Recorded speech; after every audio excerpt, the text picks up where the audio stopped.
अवैध कब्जा जिसने बनवाया सबसे पहले उनके घर पर बुलडोजर चलना चाहिए। जितने भी बीजेपी के पार्षद हैं जो लेंटर, एक मिनट सुनिए, सुन तो लो, क्यों आप उनकी वकालत कर रहे हैं भैया? आपको क्या ऐसा मिला है उनसे कि उनकी वकालत कर? आप पूरी बोलने क्यों नहीं दे रहे? आप उनकी बात क्यों नहीं बोलने दे रहे?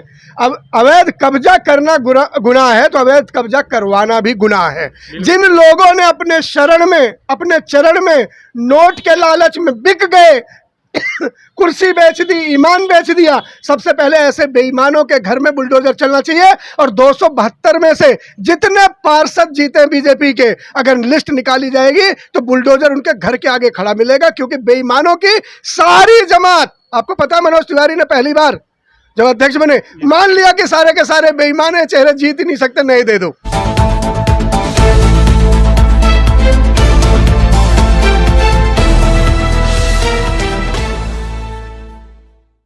मिश्रा जी, आप एक तरफा कह रहे हैं, हम तो दोनों तरफ कहते हैं कि अगर बीजेपी वालों ने गलत किया तो उनके घर पे भी बुलडोजर चलना चाहिए, चाहे वो आदेश गुप्ता हो चाहे कोई हो।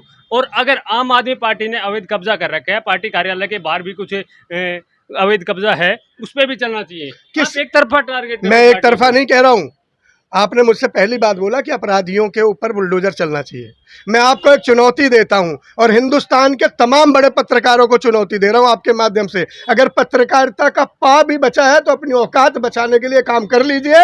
मैं आपको चुनौती देता हूं तमाम पत्रकारों को कि हर थाने में जाइए, यूपी के जहां जहां बीजेपी शासित है, हर थाने से 20 हिस्ट्री सीटर ले लीजिए और कह दीजिए गंजा बाबा गांजा बाबा को और वो मामा भी आजकल बुलडोजर की राह पे चल पड़ा है। आजकल तो राजस्थान की कांग्रेस है ना, चलना है। आप 20 हिस्ट्री सीटर निकालिए, पत्रकार महोदय इतना काम करें और कह दें कि पहले 10 पे बुलडोजर चलवाओ और 10 के 10 घर अगर बीजेपी के लोगों के ना गिरे मिले तो मेरे से कह देना, मैं राजनीति नहीं हिंदुस्तान छोड़ दूंगा अगर 10 के 10 हिस्ट्री सीटर टॉप के बदमाश अगर बीजेपी के ना मिले। मतलब आप ये कहना चाहते हैं दिल्ली में जो बुलडोजर चला है वो धर्म विशेष को टारगेट करके चला है? मैं इस बात को नहीं कह रहा, ये तो सुप्रीम कोर्ट ने 1 घंटे के अंदर निर्णय देके बता दिया कि ये नाजायज हो रहा है, ये जुल्म हो रहा है, ये गरीबों पर जाती हो रही है। लेकिन मैं इस बात पर हैरान हूं कि डिजिटल का ढिंढोरा पीटने वाली ये सरकार सुप्रीम कोर्ट का आदेश पहुंचने में भी 2 घंटे लग गए। जाम में फंस गए थे। आदेश जाम में फंस गया था।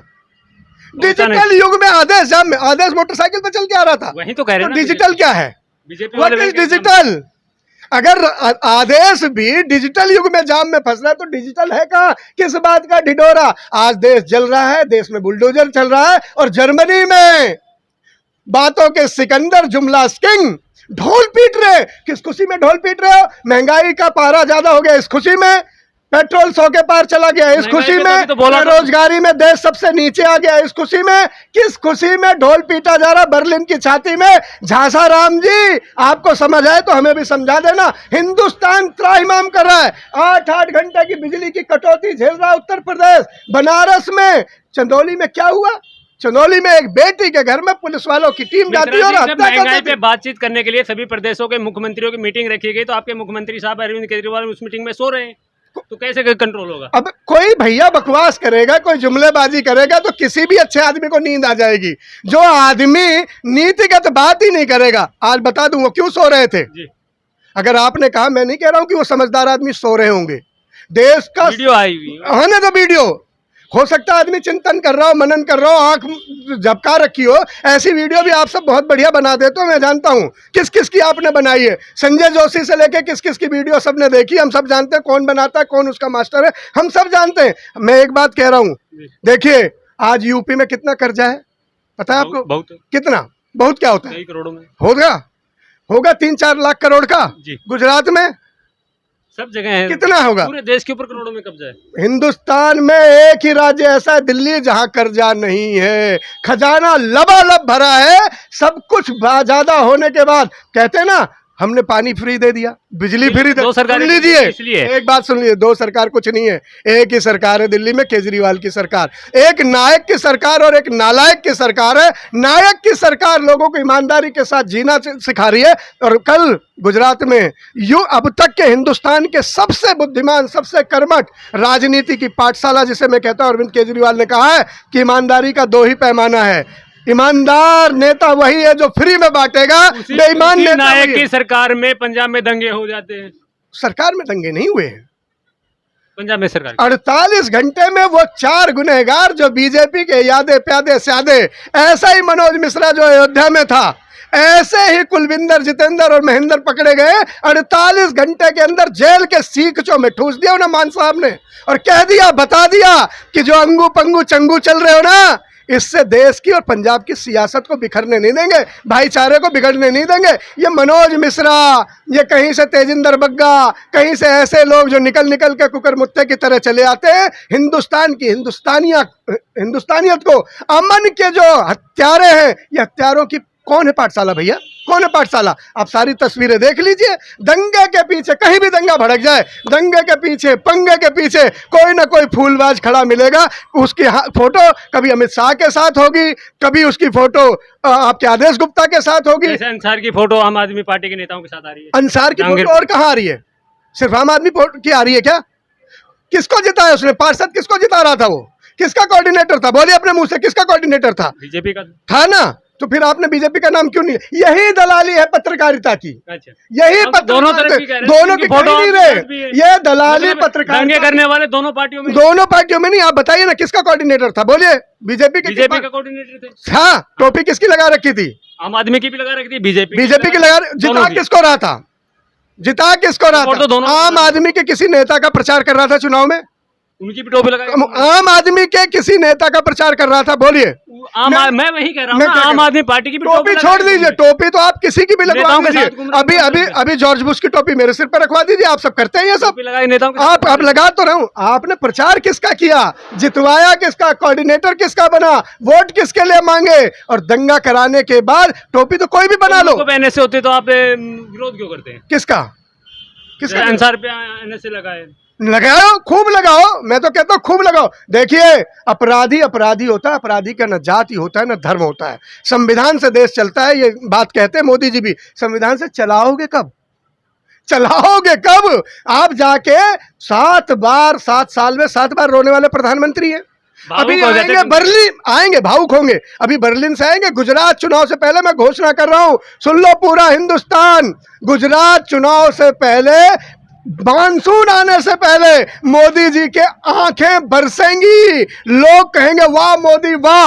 अगर जनता के लिए भावुक होते तो दिक्कत क्या उसमें? मैं कह रहा हूँ भावुक हो, खूब भावुक हो भैया।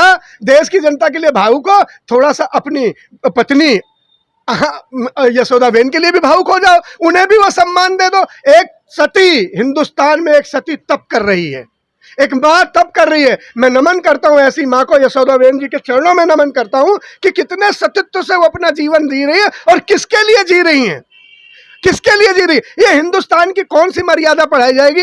कल को आलोक जी, आपका बच्चा ऐसा करेगा, आपकी बहू को छोड़ जाएगा, या हिंदुस्तान के सारे बच्चे ऐसे करने लगेंगे, तो हिंदुस्तान की नारियों का क्या होगा? सुन लो, आधी आबादी पूरा अधिकार कब लोगी? आनंदीबेन जी को अगर न्याय, यशोदाबेन जी को अगर न्याय नहीं मिल रहा है, तो इसका मतलब नारियों का अपमान हो रहा है, और अपमान कौन कर रहा है? आप सब देख रहे हैं। लास्ट में आपसे यही जानना चाहूँगा मिश्रा जी, जिस प्रकार से जहांगीरपुर में बुलडोजर चला, उसके बाद बहुत विरोध हुआ, लेकिन एमसीडी ने साफ तौर पे कह दिया अवैध कब्जों पे बुलडोजर चलता ही रहेगा, और 10 जगह दिल्ली की चिन्हित की गई शाहीन बाग जैसी, उस पर क्या कहना चाहिए? देखिए, दिल्ली के लोग बहुत समझदार हैं, दिल्ली देश का दिल है। आलोक भाई, कितने साल से एमसीडी में बीजेपी है? 15 साल। अवैध कब्जे किसने बनवाए? अवैध कब्जे एक दिन में नहीं बने होंगे, जी नहीं। कितने साल में बने? लेंटर पे खर्चा कौन लेता है? मीटर पे खर्चा कौन लेता है? मीटर पे खर्चा कौन लेता है? नहीं लेती।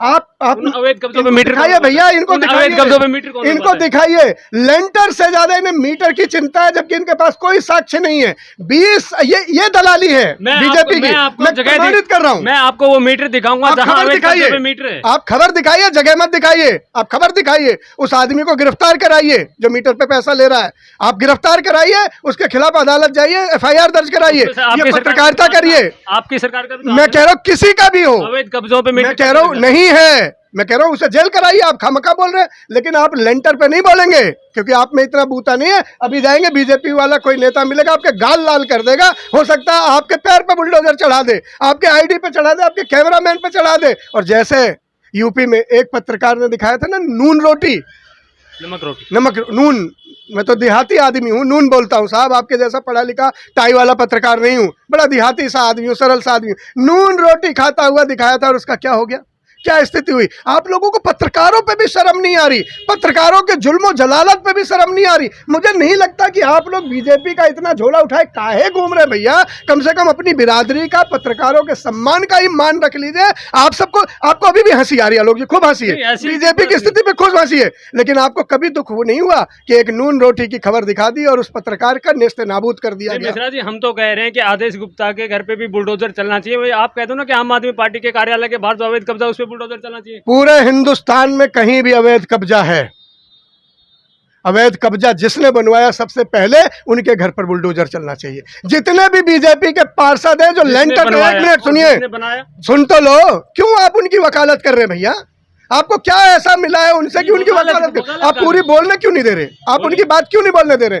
अब अवैध कब्जा करना गुनाह है तो अवैध कब्जा करवाना भी गुनाह है। जिन लोगों ने अपने चरण में नोट के लालच में बिक गए, कुर्सी बेच दी, ईमान बेच दिया, सबसे पहले ऐसे बेईमानों के घर में बुलडोजर चलना चाहिए। और 272 में से जितने पार्षद जीते बीजेपी के, अगर लिस्ट निकाली जाएगी तो बुलडोजर उनके घर के आगे खड़ा मिलेगा, क्योंकि बेईमानों की सारी जमात, आपको पता है मनोज तिवारी ने पहली बार जब अध्यक्ष बने मान लिया कि सारे के सारे बेईमान है, चेहरे जीत ही नहीं सकते, नहीं दे दो। इस बार क्या करोगे, कब तक चुनाव टालोगे। दिल्ली के लोग, दिल्ली के इंसान, दिल्ली के वासिंदे अमन प्यार भाईचारे के वासिंदे हैं। यहाँ गंगा जमुनी तहजीब के लोग हैं। यहाँ हमें नहीं फर्क पड़ता कि अजान हो रही है, हनुमान चालीसा हो रहा, हम सब में जाएंगे, हमारा सब है। राम भी हमारा, अल्लाह भी हमारा, ईसा मसीह भी हमारा, गुरु नानक गुरबानी भी हमारी। ये सीख क्यों नहीं सिखाई जाती। संविधान में तो यही लिखा है ना, यही लिखा है ना कि सब हम हैं। लेकिन आज एक ही धर्म को क्यों कुचला जा रहा है, एक ही धर्म पर क्यों बुलडोजर चल रहा है। अगर धर्म नाम पर बुलडोजर होगा, बदले के नाम पर बुलडोजर होगा, अपराधी को संरक्षण के लिए बुलडोजर चलेगा, तो ऐसी सरकार पर जनता बुलडोजर फेर देगी, सिंहासन छीन लेगी।